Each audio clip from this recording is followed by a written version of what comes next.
এটা দোষের নয়।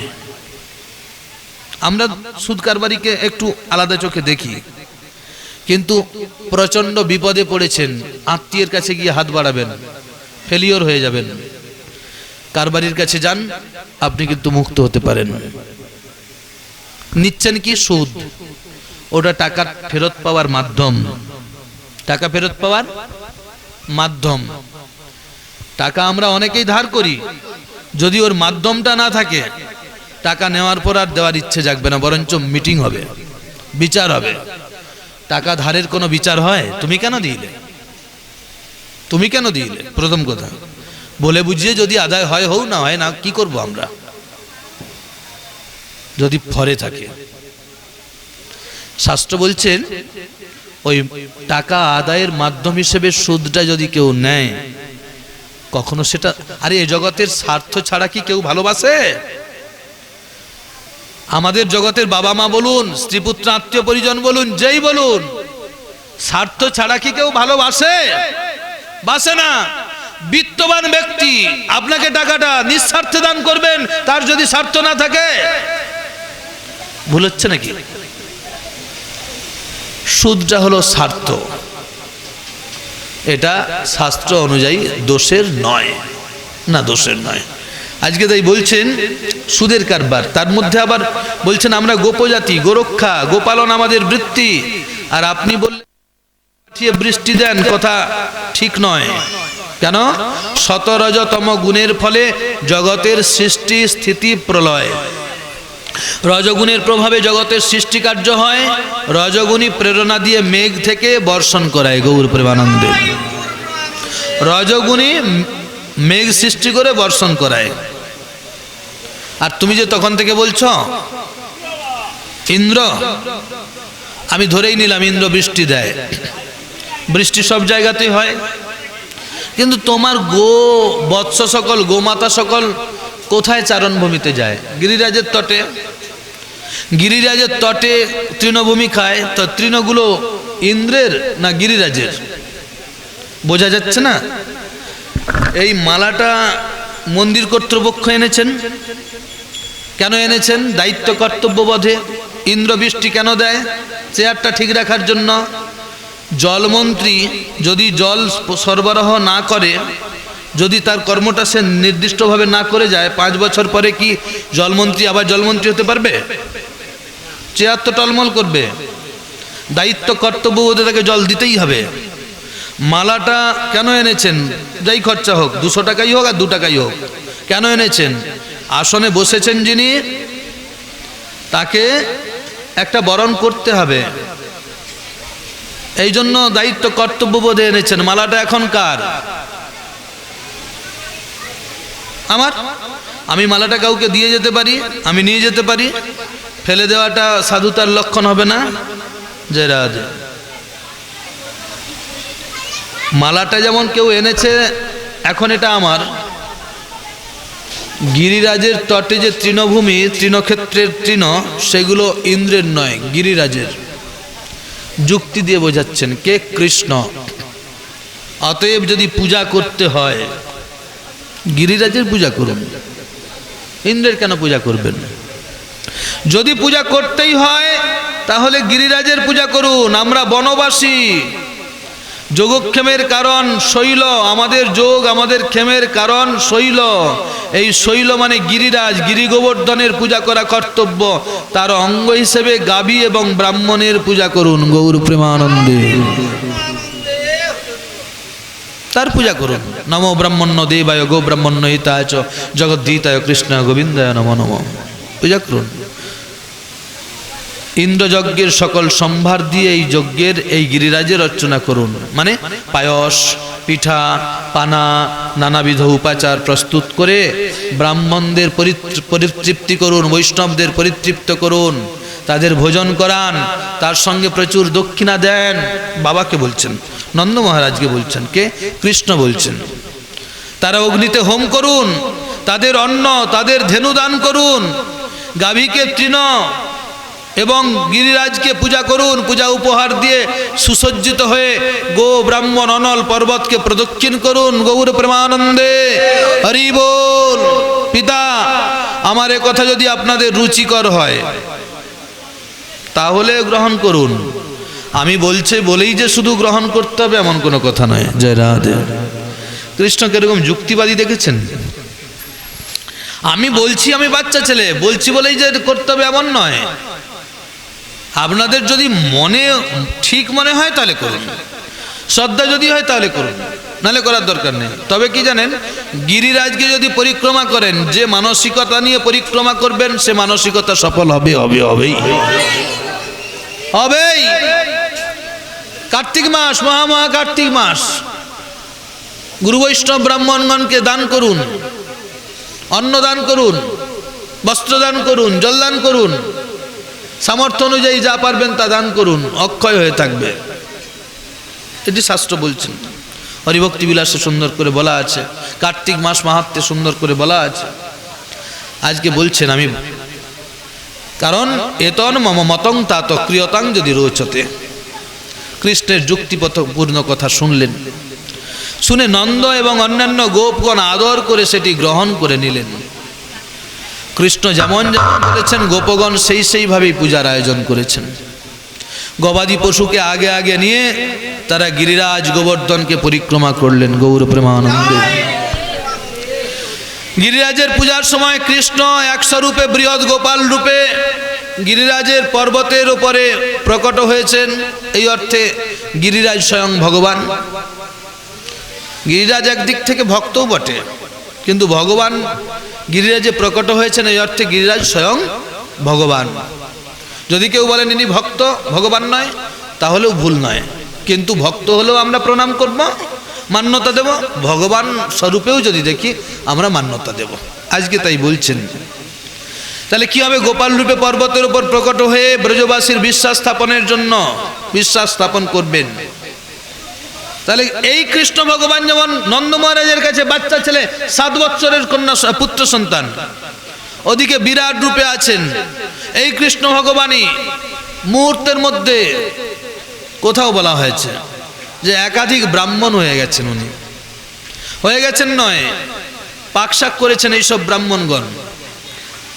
মুহূর্তের মধ্যে কুণ্ড কুণ্ড রসা, কুণ্ড কুণ্ড অন্যান্য ব্যঞ্জনাদি, পর্বত আকারে রুটি, পর্বত আকারে অন্ন, 56 ভোগ 36 ব্যঞ্জনের একবারে বহিঃপ্রকাশ ঘটে।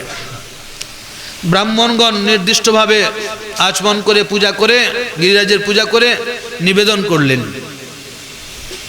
গিরিরাজ 2 হাতে করে সেবা করছেন। জয় রাধে।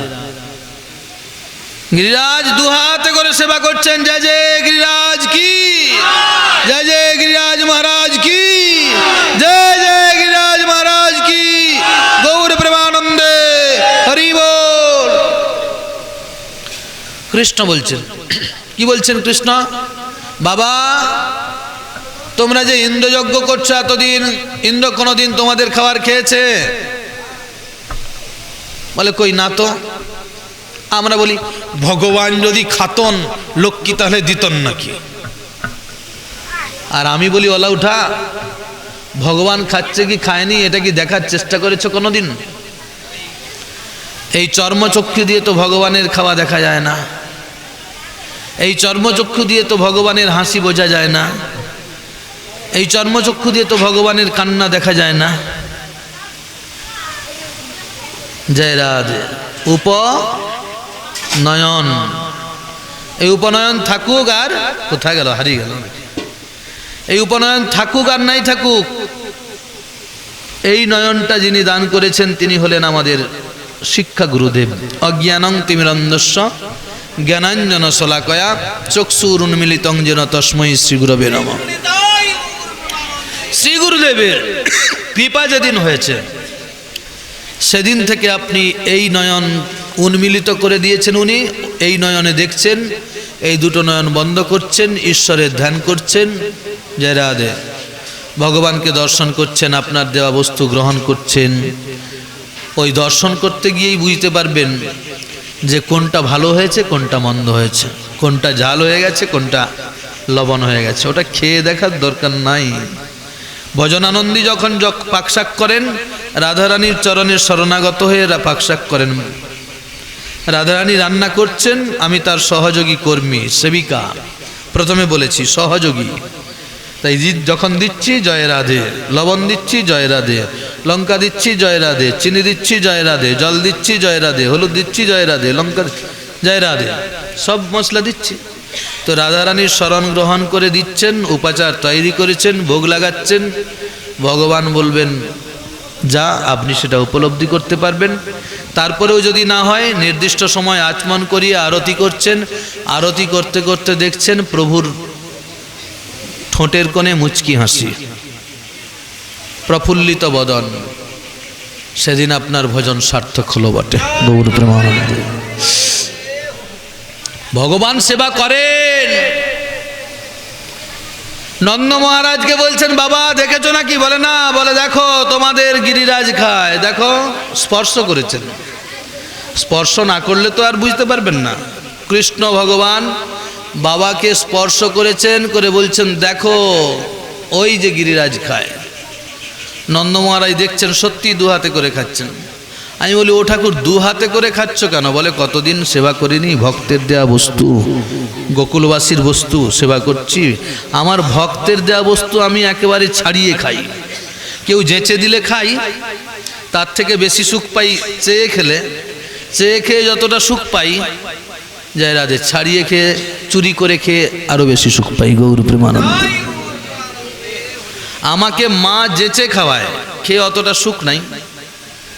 চুরি করে খাই সুখ, আবার চুরি করে খাই শুধু সুখ নাই, ছাড়িয়ে খেয়েছি। কার কাছ থেকে? সুদামা বিপ্রের কাছ থেকে। আমার ভক্ত আমাকে পাতা ফুল ফল জল দিয়ে পূজা দেয়, ফল দেয়, ফল চপা ছাড়িয়ে ফল দেয়, আমি অতটা সুখ পাইনি।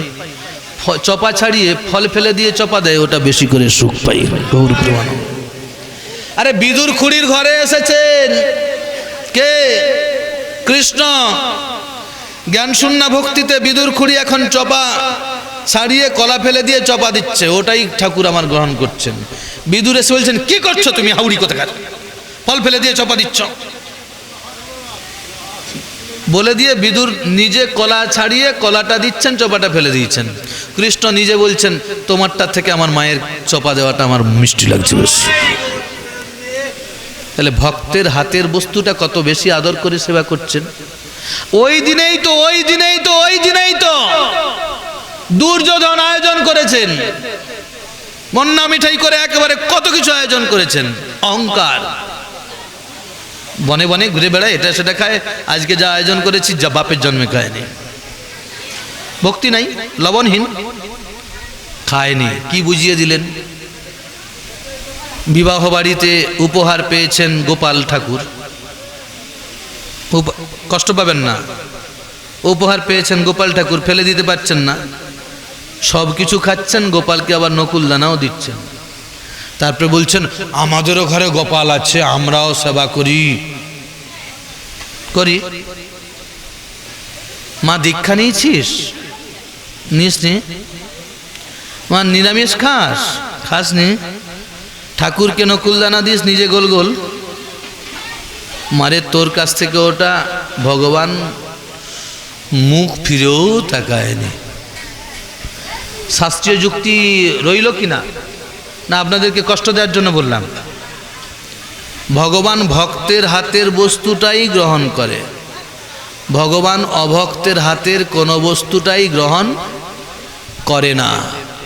যদি সত্যিকারের ভগবানকে ভালোবাসার ইচ্ছা থাকে, আজই দীক্ষা নেব, আজই সাত্বিক আহার গ্রহণ করব, আজই সব কিছু। কৃষ্ণ প্রীতে ভোগ ত্যাগ, কৃষ্ণ তীর্থে বাস, যাবৎ নির্বহ আনুকূল্য একাদশ উপবাস করব আমরা। হ্যাঁ করব। আর যদি বলি যে না, এই বয়সে কি তুলসী মালা পরা যাবে নাকি, আমার জীব যতদিন চাইবে ততদিন দিতে হবে, জীব যতদিন না চাইবে আমি যদি দিই তাহলে তো অন্যায়, আত্মাকে কষ্ট দিয়ে ভক্তি হয় নাকি, আত্মাকে কষ্ট দিয়ে ভক্তি হয়নি। শালা আত্মা জ্ঞান আছে তোর? একটু কথি কষ্ট দিলাম। আরে দেহের খাদ্য জাগতিক খাদ্য দেহের, অপ্রাকৃত খাদ্য আত্মার। আত্মা কি খেতে যায় জানিস? জোরে বলছি, রেগে যাচ্ছি না। আত্মা হরিনাম খেতে চায়। হরি ভক্তি রূপ খাদ্যটা খেতে চায়। হরি নাম করো, হরি ভক্তি করো। দেহের খাদ্য জাগতিক খাদ্য, কিন্তু ইন্দ্রিয়গুলো যদি ভগবত ভক্তি কেন্দ্রিক করতে হয় ভগবত প্রসাদ গ্রহণ করুন। আর যদি ভগবত প্রসাদ না গ্রহণ করে এটা ওটা গ্রহণ করেন, ইন্দ্রিয়গুলোকে কোনোদিন বশে আনতে পারবেন না। আগুনে ঘি ঢাললে কোনোদিন আগুন নিবে না, আগুন দাউ দাউ করে জ্বলে। জিহ্বায় অমেদ্য বস্তু দেবেন, অমেদ্য বস্তুর আকর্ষণই আসবে, ভগবত ভক্তি কোনোদিন পাবেন না। অনেকে বলেন কথায় লেখা আছে এটা খেতে নাই ওটা খেতে নাই, নিরামিষ খেলেই কি ভগবানকে পাওয়া যাবে নাকি, না হলে হয়নি নাকি? তোমার হয় বাবা, তুমি করো। শাস্ত্র যুক্তি বলছেন, তুমি যদি তোমার ছেলেটাকে ভালোবাসো তাহলে তুমি যেটা খেতে চাইছো তোমার ছেলেটাকে যদি দেওয়া যায় তবেই তুমি সেটা খাও। ছেলের মুখে না দিয়ে তুমি খেতে, পরন্তু ছেলের মুখে যতক্ষণ না দেওয়া হয় ততক্ষণ পর্যন্ত মায়ের মুখে ওঠে না। এটাকে বলা হয় প্রেম। আর যদি দেখা যায় যে নিজের জন্য পরোটা তৈরি করে হাউ হাউ করে খেয়ে নিয়ে বরের জন্য চোমা রুটি রেখে দিলাম, তাহলে বুঝতে হবে স্বামী স্ত্রীর মধ্যে কোনোদিন সম্বন্ধ ভালো হয়নি। যে ব্যক্তি ভগবানকে নকুলদানা দেয় আর নিজে অন্যরকম জীবনযাপন করে, বুঝতে হবে ওটা ধর্মের প্রহসন মাত্র, কোনোদিন গোপালকেও ভালোবাসেনি, গোপালের প্রতি ওর আকর্ষণ জন্মায়নি। নিতাই গৌর প্রেমানন্দে আজকে দেখিয়ে দিচ্ছেন, বুঝিয়ে দিচ্ছেন। ভক্ত দিয়েছেন, একেবারে দুহাতে করে সেবা করছেন, দুহাতে করে সেবা করছেন, আনন্দের সঙ্গে সেবা করছেন। বাবা দেখতে পেলেন? আচ্ছা, ভগবান যাকে দেখান তিনিই তো দেখতে পান। কৃষ্ণ যদি কৃপা করে কোনো ভাগ্যবানে, গুরু অন্তর্যামী রূপে শেখান আপনে। অনুরূপভাবে ভগবানকে আপনি দর্শন করবেন তখনই যদি ভগবানের করুণা আপনার প্রতি বর্ষিত হয়। আর যদি দেখা যায় ভগবানের করুণা আপনার প্রতি বর্ষিত হয়নি, আপনি কোনোদিন ভগবানের ভগবত্ব উপলব্ধি করতে পারবেন না, পারবেন না। তাহলে ভগবানের করুণা আপনার প্রতি বর্ষিত হবে কখন? আপনার ভজন রূপ মেঘটা যত ঘনীভূত হবে। ভজন রূপ মেঘ মানেই তাকে পাওয়ার আকুল উৎকণ্ঠা। কবে তৃষিত মরু ছাড়িয়া যাইব তোমায়ের ওই রসালো নন্দনে, কবে তোমাতে আমাতে হয়ে যাব আমি আমার হারা, কবে তোমাতে আমাতে হয়ে যাব আমি আমার হারা। তোমারই নাম নিতে নয়নে ববে ধারা, চরণ টলিবে না হৃদয় গলিবে না কাহারও আকুল ক্রন্দনে, কবে এ তৃষিত মরু ছাড়িয়া যাইব তোমার ওই রসালো নন্দনে। এই আকুল উৎকণ্ঠা যখন 100 out of 100 হয়ে যাবে, আপনি এইখানে বসেই দেখতে পাবেন দিন তোমার আনন্দে রবে, জপলে গুরুর নাম, ভজলে গুরুর নাম, শ্রী গুরুর নাম, গুরুচরণ সার কর মন, মিলবে মনস্কাম, আপন ঘরে আপনি বসে দেখবি আত্মারাম। ভগবান দর্শন দিয়ে থাকেন, ধ্রুবকে দর্শন দিয়েছেন, কর্দম ঋষিকে দর্শন দিয়েছেন, প্রহ্লাদকে দর্শন দিয়েছেন, অম্বরীশকে দর্শন দিয়েছেন। কাকে দর্শন? অজামিলকে দর্শন, কাকে দর্শন দেয়নি? তাহলে আমরা কেন দর্শন পাবো না? ভক্তির ধারাটা ঠিক রাখতে হবে। আজকে দেখিয়ে দিচ্ছেন কৃষ্ণ ভগবান নন্দ মহারাজকে দর্শন করিয়ে দিলেন, কিন্তু সবার তো সমান চিন্তা ভাবনা নয়, সবাই তো দর্শন করতে পারবেন না, তাই শুনিয়ে দিচ্ছেন। কি শুনিয়ে দিচ্ছেন? আজকে কৃষ্ণ নিজে জিজ্ঞেস করছেন, কো ভবান, কে আপনি? আপনি কে? ওপাশ থেকে বৃহদাকার কৃষ্ণ বলছেন, গিরিরাজ বলছেন, শৈলাস্মি, আমি শৈল, আমি গিরিরাজ, আমি তোমাদের দেবতা। জয় রাধে, শ্রী রাধে শ্যাম। দেখুন, বুঝিয়ে দিলেন আমি তোমাদের দেওয়া সমস্ত কিছু গ্রহণ করছি। দেখতে, যার দেখার চোখ হয়েছে তিনি দেখছেন, যার শোনার কান হয়েছে তিনি শুনছেন। হ্যাঁ, এইভাবে কিন্তু গিরিরাজের সেবা হলো। ব্রজবাসীকে কৃপা করছেন ভগবান। গিরিরাজ সাক্ষাৎভাবে সেবা গ্রহণ করলেন। কৃষ্ণ ব্রজবাসী সকলকে নিয়ে গিরিরাজকে প্রণাম করলেন। কি করলেন? কৃষ্ণ প্রণাম করলেন। তো মুশকিল ব্যাপার, নিজে নিজেকে প্রণাম করা যায়? তো মুশকিল ব্যাপার। নিজে নিজেকে প্রণাম করা যায়, নিজের পা ধোয়া জলটা নিজে খাওয়া যায়, যায় না? এটা সবাই নিতে পারবে না। সাধু ব্যক্তি তিনি জানেন এটার মধ্যে কে আছেন? প্রভু আছেন। এ দেহটা কার? প্রভুর। তাহলে যদি চরণ ধৌত করে, কেউ যদি শ্রদ্ধায় তার করে, আমি কি করব? প্রভুর চরণ ধৌত জল, প্রভুর প্রিয় ভক্তের চরণ ধৌত জল। এই জন্য তো কিছু কিছু সাধুগুরু বৈষ্ণবগণ ওটা গ্রহণ করেন, কেউ কেউ করেন না। আবার কেউ কেউ এটা দেখে বলে, এই দেখো বাবাজি নিজের পা ধোয়া জল নিজে খাচ্ছে। আরে তাত্ত্বিক বিষয়গুলো তো বুঝতে হয়। বৈষ্ণব চিনিতে না রে দেবেরও শকতি বলেছেন। ভাগবতের একেবারে সাংখ্যতত্ত্বে বলছেন, যে ব্যক্তি ভক্তির একটা নির্দিষ্ট জায়গায় যাবে, বাইরেও ভগবানকে দেখবে, ভেতরেও ভগবানকে দেখবে, নিজেকে প্রভুর সঙ্গে মিলিয়ে দেবেন। এই অর্থে সবার মধ্যে ভগবান আছেন, প্রভু আছেন। এই অর্থে আমরা একে অপরকে প্রভু সম্বোধন করতে পারি, এটা দোষের নয়।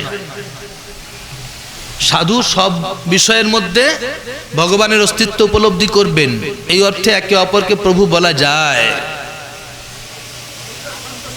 কৃষ্ণ নিজে দেখুন না, নিজে নিজেকে প্রণাম করছেন। কৃষ্ণ যদি নিজে নিজেকে প্রণাম করে, আমি তাহলে নিজের পা ধোয়া জলটা নিজে খেতে পারি না কেন? অবশ্যই পারি। পারি কিনা বলুন বাবা? ও ভাই, পারি কিনা? যুক্তি কি বলছে? যুক্তি দেখাচ্ছেন তো। কৃষ্ণ নিজেকে নিজে প্রণাম করছেন। কৃষ্ণের উপদেশে ব্রজবাসীগণ গো ব্রাহ্মণ সব পর্বতের পূজা করছেন। শুধু তাই নয়, কৃষ্ণকে সঙ্গ নিয়ে আবার পরিক্রমা করছেন, ব্রজে ফিরে এসেছেন। তাহলে ফিরে এসেছেন, গিরিরাজের পূজা হয়ে গেল, এবার পাঠ বিশ্রাম করে দিই, 12টা বেজে গেছে। বলে আচ্ছা আরেকটু হোক না, এখানেই কি শেষ? আচ্ছা আর 10-15 মিনিট হোক কমসে কম। এখন 12টা 5, 12টা 20 পর্যন্ত আমার কথা বলা আছে, এগুলো কেটে দেবেন। এইবার যে কথাটা হবে সেটা কিন্তু আমাদের জীব গোস্বামীপাদ বলছেন। কি বলছেন? বলে এই ঘটনার পরে দেবর্ষিপাদ নারদ, ব্রহ্মাণ্ডদূত, নারদের আরেক নাম ব্রহ্মাণ্ডদূত, ব্রহ্মাণ্ডের সব খবর রাখেন, সবার আগে খবর পরিবেশন করেন, এগিয়ে থাকে, এগিয়ে রাখে। গৌর ব্রহ্মানন্দ কে? আমাদের এই জগতের কথা বলছি না, ব্রহ্মাণ্ডদূত নারদ। অত্যাধিক ভোজন, তার মানে কি? এই কৃষ্ণের আয়োজিত, নন্দ বাবার গৃহে আয়োজিত উৎসবে দেবতাগণ সবাই এসেছেন, নারদ প্রভু এসেছেন। নারদ প্রভু প্রসাদ পেয়ে উদ্গার মানে ঢেকু তুলতে তুলতে যাচ্ছেন। আমরা যেমন একটু কাঠি টাঠি দিই, জয় রাধে, উদ্গার তুলতে তুলতে যাচ্ছেন। গেলেন, শুধু তাই নয়, গিয়ে ইন্দ্রের কাছে পৌঁছলেন। দেবরাজ ইন্দ্র জিজ্ঞেস করছেন, আরে এত উদ্গার কিসের দেবর্ষিপাদ, এত ঢেকুর কিসের? রিং মাস্টার কোথাকার। নারদ বললেন, এই যে আপনার যজ্ঞের নিমন্ত্রণ খেয়ে এলাম। জয় রাধে। বলে যার বিয়ে তার মনে নেই পাড়া পড়ছিস ঘুম কামাই, আমার যজ্ঞের নিমন্ত্রণ কই? আমি তো কিছু জানি না। নারদ বলছে, ও হো হো, আপনি জানবেন কি করে? আপনার তো জানার কথা নয়। সেও তো একটা কথা বটে, ব্রজবাসী তো এবারে আপনার পূজা করেনি। ব্রজবাসীদের যে কৃষ্ণ বলে একটা ছেলে জন্মেছে, সে নাকি বিধান দিয়েছে আপনার যজ্ঞ না করে সেই সব যজ্ঞের জিনিস দিয়ে গোবর্ধন পাহাড়টার পূজা করতে। তার মতে আপনি নাকি দেবতাই নয়। দেখুন কেমন, তার মতে আপনি নাকি দেবতাই নন। গোপেরাও বালক কৃষ্ণের কথায় তাই করেছে। এই বলে ইন্দ্রের ক্রোধটাকে বাড়িয়ে দিয়ে চলে গেলেন। আচ্ছা, ক্রোধ করার কি আছে বলুন? আমাকে গত বছরও ডেকেছেন, এবারও ছোট ডেকেছেন, এই কয়েকটা বছর আসছি, এটা আপনাদের করুণা। হঠাৎ করে পরের বছর ডাকবেন না, না ডাকতে পারেন। আরে একই আসনে এক মুখ ভালো লাগে না, ভেরিয়েশন চাই, না ডাকলেন।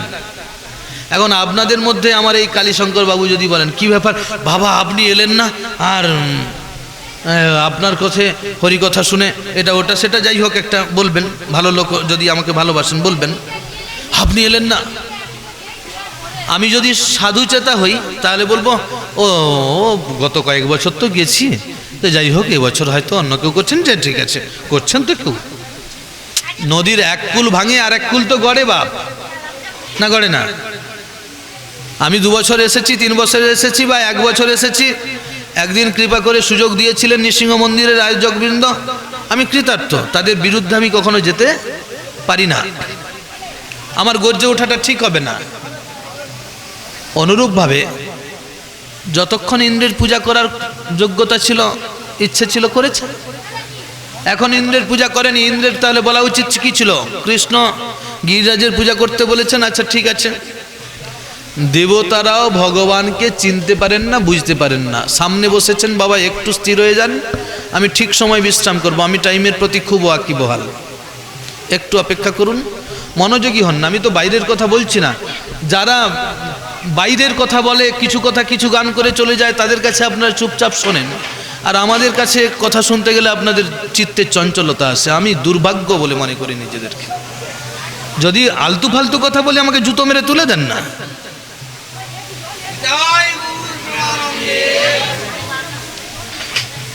আজকে বলছেন দেবতারাও কৃষ্ণকে বুঝতে পারেন না। দেখুন না, ব্রহ্মা তো দেবতা না? দেবতা নয়, তিনি কৃষ্ণকে বুঝতে পারেনি ব্রহ্মমোহন লীলাতে, হয়ে গেল ঘটনা। ইন্দ্র কৃষ্ণকে বুঝতে পারেনি, না বুঝতে পারেনি। কি করলেন? রেগে একবারে অস্থির, 7 দিন 7 রাত বৃষ্টি, কুপিত হয়ে প্রলয়কালীন বাত মেঘ বর্ষণকে বজ্রভূমির বিনাশের জন্য, এই ব্রজভূমি বিনাশের জন্য আদেশ দিলেন। তাদেরকে ডেকে বলছেন, দেখেছ বনবাসী ব্রজবাসীর স্পর্ধাটা কেমন? তারা কৃষ্ণ একটা অবোধ বালক, বালকের কথায় দেবরাজ আমি ইন্দ্র, আমাকে পর্যন্ত অবজ্ঞা করতে সাহস হয়েছে। অতএব তোমরা বৃষ্টি প্রদান করো। ইন্দ্রের আদেশ পেয়ে সম্বর্তক মেঘ হাতির সুর দিয়ে জল পড়লে যেরকম মোটা মোটা হয়ে জল পড়ে, সেই রকম জল বর্ষণ করতে লাগলো। যেমন আমাদের এই কিছুদিন আগে কলকাতাতে প্রচণ্ড বৃষ্টি হলো, উত্তরবঙ্গে হলো, বৃষ্টি হলো। এটা তো ভগবানের, দেবতাদের ঐশী শক্তির হালকা প্রকাশ। এরকম হবে বাবা, কলি যত বাড়বে, অধর্ম যত বহিঃপ্রকাশ হবে, এইরকম প্রাকৃতিক দুর্যোগ, বিভিন্ন রকম রোগ ইত্যাদির দ্বারা আমরা কষ্ট পাবো, কিছু করার নেই। আজকে দেখুন বলছেন সুর দিয়ে যেমন জল পড়ে, সেই রকম বৃষ্টি জল বর্ষণ করতে লাগলো। ব্রজে প্লাবন দেখা দিল। ইন্দ্র বজ্র হাতে ঐরাবতে চড়ে আকাশ পথে এদের কাজ দেখতে লাগলো। দেবরাজ ইন্দ্র, এটা শ্রীমদ্ ভাগবতের 10ম স্কন্ধের 25তম অধ্যায়ের 4তম শ্লোক বলছেন, যথা দৃঢ়ই কর্মময়ই ক্রতুভীর নাম নৌনি ভিয়ই বিদ্যাম অম্বিক্ষিকিং হিত্বা তিতির্যন্তি ভবার নব। মানে বলছেন যে আত্ম অনুশীলন বাদ দিয়ে অদৃঢ় কর্মময় যজ্ঞ, যা নামে মাত্র নৌকা, কাগজের নৌকার মতো, তা দিয়ে কোনোদিন সাগর পারের চিন্তা করা ব্যর্থ হওয়া। তেমনি একটা মনুষ্য বালক শিশুর কথা শুনে ব্রজবাসী আমার অপ্রিয় কাজ করতে সাহস করেছে। এই বৈষ্ণব তোষণী টিকাকার সনাতন গোস্বামীপাদ, বিশ্বনাথ চক্রবর্তী প্রভুপাদ, এনারা দুজনেই বলেছেন বৈষ্ণব ভক্ত কিন্তু কর্মমার্গের সঙ্গে এই আত্ম অনুশীলনকে ত্যাগ করে একমাত্র কৃষ্ণপাদবদ্ধ অবলম্বন করেই ভবসাগর পার হয়ে যাবেন। কৃষ্ণ একমাত্র কৃষ্ণ চরণ শরণ, কৃষ্ণ চরণ আশ্রয়েরই ফল। অত্যন্ত কুপিত ইন্দ্র কৃষ্ণের নিন্দা করছেন। বাচালং বালিসং স্তব্ধ মজ্ঞং পণ্ডিতমানিনম কৃষ্ণং মর্তম উপাসিত্য গোপামে চক্রুর প্রিয়ম। দেবরাজের এই বাক্যটি দ্বি অর্থ হলো বটে। একদিকে কৃষ্ণকে বোকা বলে সম্বোধন করে অপমানসূচক কথা বলেছেন, একদিক থেকে প্রায় কৃষ্ণের বন্দনাই করেছেন। ঠিক আছে, তা তো হলো বটে, হলো। 7 দিন 7 রাত বৃষ্টি দিয়েছেন, বিপদে পড়েছেন। আচ্ছা, কৃষ্ণ ভক্তগণ তাহলে কি করবেন? ইন্দ্রের যেহেতু গিরিরাজের পূজার পরের থেকেই এইরকম একটা প্রতিকূল পরিবেশ, তাহলে আমাদের কি মনে হবে? গিরিরাজের পূজা করছে বলে ইন্দ্র কুপিত হয়েছে। আমরা যেমন করি আর কি, মানে কি, যখন এমনি ছিলাম আমরা সবাই, তখন বিপদ হয়েছে, জ্বরজ্বালা হয়েছে, রোগ হয়েছে, অ্যাক্সিডেন্ট হয়েছে, তখন মেনে নিই, ভগবান দেখতে পায়নি, এরকম কিছু বলি। আবার তখন কারোর বিরুদ্ধে গর্জে উঠিনি। কিন্তু যদি কেউ একটু ভক্তিপথে এসে যাই, তারপরে যদি কোনো রকম বিপদ সংকুল ব্যবস্থায় পৌঁছে যাই, তখন বলি, ওই জানিস ওদের ওই গৌর হরি গৌর নিতাইয়ের বিগ্রহ প্রতিষ্ঠা করছে বলে এইরকম হয়েছে, ভাই এদের এইরকম বিগ্রহ প্রতিষ্ঠা এইরকম ইত্যাদি ইত্যাদি করছে বলে, এগুলো ভুল কথা। ব্রজগোপীগণ, ব্রজবাসীজন সেদিন তারা বলছেন ইন্দ্রযজ্ঞের জন্য কিছু কথা নয়, তারা বিপদে পড়েছেন। কৃষ্ণ রক্ষমাম, কৃষ্ণ রক্ষমাম, কৃষ্ণ রক্ষা করো। কৃষ্ণের ভক্তজন কৃষ্ণই অনুগামী হবেন। যতই বিপদ হোক, বিপদ থেকে মুক্তি পাওয়ার জন্য আমাদের মতো খ্রিস্টান ধর্ম গ্রহণ করবেন না, অন্য কোনো দেবতার পূজা করবে না, কৃষ্ণের শরণ গ্রহণ করবেন। হ্যাঁ, আচ্ছা, কৃষ্ণ কি বললেন? মা ভয় পেও না। আচ্ছা, ভয় পেও না দিয়ে বলে দিয়ে কি বসে আছে নাকি? আমাদের বরঞ্চ দুটা মুখ। বিপদগ্রস্ত ব্যক্তি আমার কাছে এসেছে, যখন এসেছে তার মতো কথা বললাম, আবার একটা নির্দিষ্ট সময়ে অন্য লোক এসেছে তার মতো কথা বললাম। আমরা এটা করি, কৃষ্ণ এটা করছেন না। কৃষ্ণ ভগবান কি করলেন? মা ভই বলে দিয়ে 8 যোজন দৈর্ঘ্য, 5 যোজন বিস্তৃত, 2 যোজন উচ্চতা বিশিষ্ট গিরিরাজ পর্বতকে বাঁ হাতে ওই কনিষ্ঠ আঙুলে ছাতার মতো করে ধরে রেখেছেন। আর সবাইকে বললেন, চলে এসো সবাই। আশ্রয়দাতাকে কৃষ্ণ ভগবান এই জগতের, এই বিশ্বের আশ্রয়দাতা, বিশ্ব বিস্মাপক। আশ্রয় দিয়েছেন? হ্যাঁ দিয়েছেন, নির্দিষ্ট সময় রক্ষা করেছেন। আচ্ছা ঠিক আছে, এদিকে কিন্তু ইন্দ্র দেখছেন বৃষ্টি বজ্রপাত দিয়ে একবারে বৃন্দাবনকে প্লাবিত করে দিয়েছি, চলে গেছেন ইন্দ্র। আবার নারদ প্রভু দাঁতে খুঁটি দিতে দিতে বলুন আর যাই বলুন, নারায়ণ নারায়ণ নারায়ণ বলতে বলতে ইন্দ্রের কাছে দেবরাজ সভায়, কি ব্যাপার, কোথা থেকে এসেছেন? নারদ প্রভু বলে, এই যে বৃন্দাবন থেকে এলাম। আরে বৃন্দাবন থেকে? আরে বৃন্দাবনে তো কিচ্ছু নাই, সব প্লাবিত করে দিয়েছি। নারদ প্রভু বলছেন, কিছুই করতে পারেননি দেবরাজ ইন্দ্র, কিছুই করতে পারছেন না, কিছুই করতে পারেননি। ঠিক আছে, যখন কষ্ট হচ্ছে গ্রন্থ বুঝিয়ে দিচ্ছি, নেন, আর তো কিছু ঝামেলা নাই, গ্রন্থ বুঝিয়ে দিলে তো আর ঝামেলা নাই। ঠিক আছে, নেন, আপনি কিছুই করতে পারেননি, না কিছুই করতে পারেননি। বলে তার মানে? বলে বৃন্দাবনের একটা লতা পাতাও খসাতে পারেননি। যদি চোখে না, আমার কথায় না বিশ্বাস হয়, নিজে গিয়ে দেখে আসুন। কৃষ্ণ যাকে রাখে তার কেউ কিছু করতে পারে না, আর কৃষ্ণ যাকে মারে তাকে শত চেষ্টা করেও রাখা যায় না। রাখে হরি, মারে হরি, জয় রাধে। কি করলেন? এসে দেখলেন ইন্দ্র, দেবরাজ ইন্দ্র এসে দেখছেন বৃন্দাবনের সত্যি কিছু ক্ষতি হয়নি, যেমনকে তেমনই আছে। কি হবে? কি হবে? অপরাধ হয়েছে। ইন্দ্র বুঝতে পেরেছেন, ব্রহ্মার কাছে গেছেন, দেবপিতা ব্রহ্মা।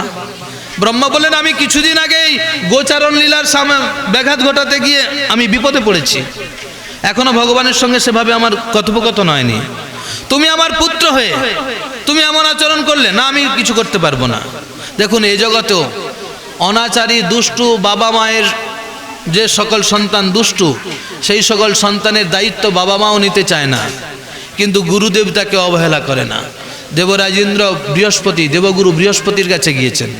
দেবগুরু বৃহস্পতি বললেন, তুমি আমার শিষ্য হয়ে এরকম আচরণ করলে, এটা তোমার করা ঠিক হয়নি, তবে আমি যাব না।